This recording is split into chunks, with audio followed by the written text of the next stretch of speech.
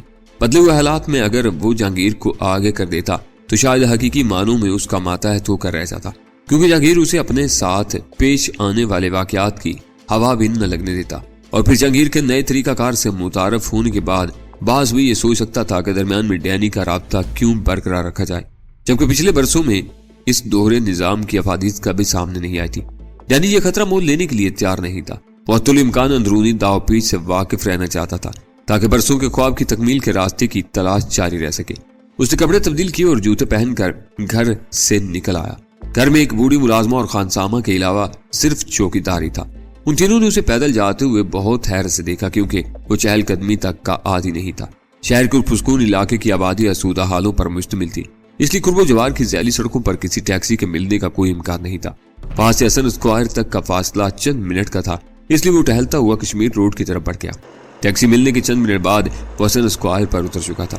اس نے دور چوراہے سے ہی اس کار کا دھندلا سا خاکہ دیکھ لیا تھا جو طے شدہ مقام پر موجود تھی، مگر براہ راست ادھر جانے کے بجائے ڈینی پان والے کے کیبن کی طرف ہو لیا۔ سگریٹ کا نیا پیکٹ خرید کر وہ آگے بڑھا تو پارک کی ہوئی گاڑیوں کے درمیان کرسیاں ڈالے 3 مسلح سپاہی نظر آئے جو فرصت کے چند خوشگوار لمحوں کی تلاش میں آئے ہوئے جوڑوں کی قانونی نگرانی پر مامور رہتے ہوئے غیر قانونی طور پر اپنی نگاہیں سینک رہے تھے۔ ڈینی اور آگے بڑھا تو اس کی آنکھوں پر پڑنے والی روشنی کا انعکاس پیچھے رہ گیا۔ اس نے اندھیرے میں ایک کنارے سے کھڑی ہوئی کار کے خود و خال پہچان لیے، وہ یقیناً 79 کی کرولا تھی۔